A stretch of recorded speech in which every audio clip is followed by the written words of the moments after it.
Honda hornet 125 की price company ने बता दी और अब तो आप खुश हो जाओ। और खुश होने के साथ साथ हम सभी इंडियंस को एहसान मानना चाहिए जापानी टेक्नोलॉजी का कि इतनी प्रीमियम बाइक आप इतनी कम कीमत में खरीदेंगे। और मैं तो इसलिए खुश हो रहा हूं कि 2025 में मैं इतनी बेहतरीन खबर अपने कानों से सुन रहा हूं और आंखों से देख रहा हूं। अब देखो, नई CB 125 हॉर्नेट की प्राइस कंपनी ने अपनी ऑफिशियल वेबसाइट पर एक्स शोरूम प्राइस बताई, लेकिन आपको टेंशन नहीं लेना है। मैं आपको इसकी ऑन रोड प्राइस भी बताऊंगा और इस प्राइस का मार्केट पर क्या असर होगा, कस्टमर पर क्या असर होगा, इसके फायदे क्या हैं, नुकसान क्या है, कई सारी बाइकों से मैं इसको कंपेयर करके आपको इस वीडियो में पूरा डिटेल से बताने वाला हूं। इसलिए वीडियो को आप ध्यान से देखें, पूरा देखें। वीडियो पसंद आती है तो प्लीज लाइक से सब्सक्राइब करना बिल्कुल भी ना भूलें। और जिस तरीके से आपने हमारी पिछली हॉर्नेट वाली वीडियो को प्यार दिया गया, उसी तरीके से उम्मीद करूंगा कि इस वीडियो को भी आप प्यार देंगे। देखो, एक्स शोरूम प्राइस बताई है या लिखी हुई है होंडा की वेबसाइट पर नई CB 125 हॉर्नेट की 1,12,000 रुपये, 1,12,000 इसकी एक्स शोरूम प्राइस है। अगर हम इसको ऑन रोड प्राइस में देखें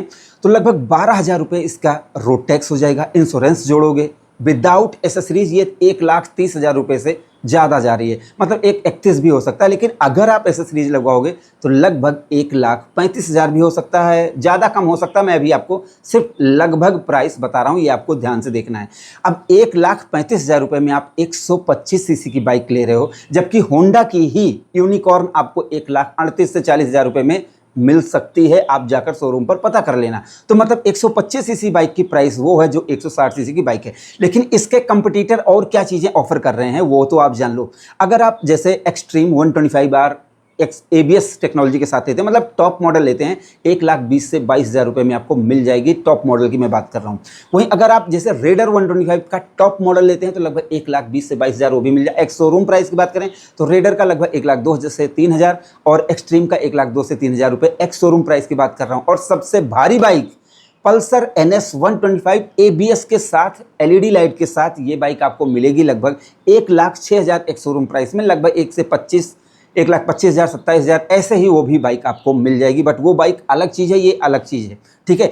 तो कहने का मतलब ये है कि सभी बाइकें जो हैं उनसे ज़्यादा महंगी है Honda CB 125 hornet.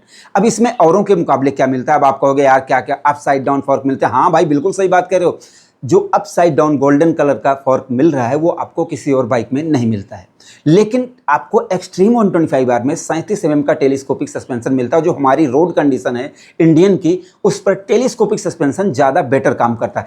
Upside down fork के अपने फायदे और नुकसान हैं, जैसे स्टेबिलिटी, कॉर्नरिंग, ये सारी चीज़ें हैं। बट आप कम्यूटर बाइक खरीद रहे हैं, 125 सीसी बाइक खरीद रहे हैं, ना कि आप ट्रैक मशीन खरीद रहे हैं। तो यहाँ पर बहुत बड़ा असर तो नहीं पड़ता। लेकिन जब खराब होता है टेलीस्कोपिक सस्पेंशन और अपसाइड डाउन फॉर्क, तो वहाँ पर अपसाइड डाउन फॉर्क में पहली बात तो मैकेनिक हर जगह नहीं मिलते, और अगर मिलते हैं तो प्राइस ज़्यादा लगती है।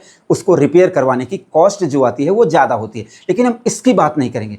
अगर हम देखें मार्केट में कि जैसे हॉर्नेट आपको क्या ऑफर कर रहे हैं, अपसाइड डाउन फॉर्क, मात्र 240 mm की डिस्क ब्रेक, किक वो भी नहीं दे रहे हैं, और स्प्लिट सीट दे रहे हैं, ऊंची है, मतलब फैमिली के लिए उतनी ज़्यादा कंफर्ट नहीं रहेगी, TFT मीटर दे रहे हैं। जबकि एक्सट्रीम आपको जैसे 276 mm की disc brake, single channel ABS, 37 mm का टेलीस्कोपिक सस्पेंशन, 120 mm का टायर दे रहे हैं। जबकि हॉर्नेट में आपको 110 mm का टायर मिल रहा है। रेडर में आपको स्मार्ट कनेक्ट मिल जाता है और लाइट LED मिल जाती है। अब कुछ लोगों को नहीं पसंद होगी तो उसमें मैं क्या कर सकता हूँ? मेरी कंपनी ने, मैंने नहीं बनाया भाई। आपको नहीं पसंद है मत खरीदो। और या मैं यहाँ पर किसी खरीदने और ना खरीदने की बात नहीं कर रहा हूँ, मार्केट पर क्या असर पड़ेगा, ठीक है, इसकी हम बात करें।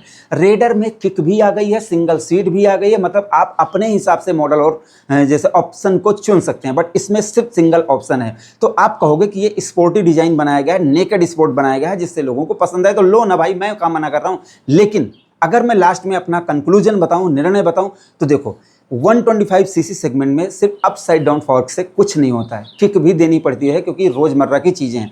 और अगर बाइक बहुत स्पोर्टी दिख रही है लेकिन स्टार्ट होने के बाद तो वो 125 सीसी जैसा ही साउंड करेगी, कोई 160 जैसा या 200 सीसी जैसा या बुलेट जैसा तो साउंड नहीं करेगी। तो यहाँ पर ऐसा नहीं है कि 125 सीसी की आप बाइक खरीद रहे हो तो कोई तोप खरीद रहे हो, मैं ये नहीं कह रहा हूँ। तो यहाँ पर अगर देखा जाए प्राइस का, अगर हम रिव्यू करें तो ये प्राइस और बाइकों से ज़्यादा है। और ऐसा नहीं है कि इस प्राइस में आपको कोई नेक्स्ट लेवल के या फिर बाप लेवल के आपको फीचर्स दिए जा रहे हैं जो आपको खरीदने पर मजबूर कर दें।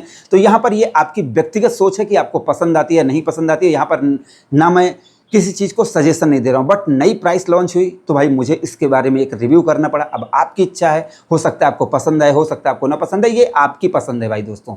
मेरे हिसाब से मैंने बता दिया कि भाई मुझे तो महंगी लगी है, लगभग 5 से 6 हज़ार इसकी प्राइस ज़्यादा है। अब जैसे SP 1,20,000 से 22,000 रुपये की आ रही है, अगर ये एक 27 तक, एक 25 तक आती तो भी लोग इसको बहुत ज़्यादा पसंद करते। हो सकता है अभी भी पसंद करें, भैया इंडिया का कुछ भरोसा नहीं, इंडिया में कुछ भी हो सकता है।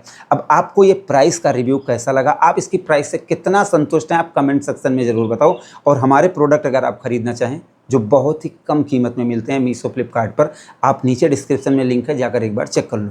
तो वीडियो कैसी लगी आप लोग अपनी राय जरूर दो। वीडियो पसंद आई हो प्लीज़ लाइक से सब्सक्राइब फॉलो जरूर करें। धन्यवाद।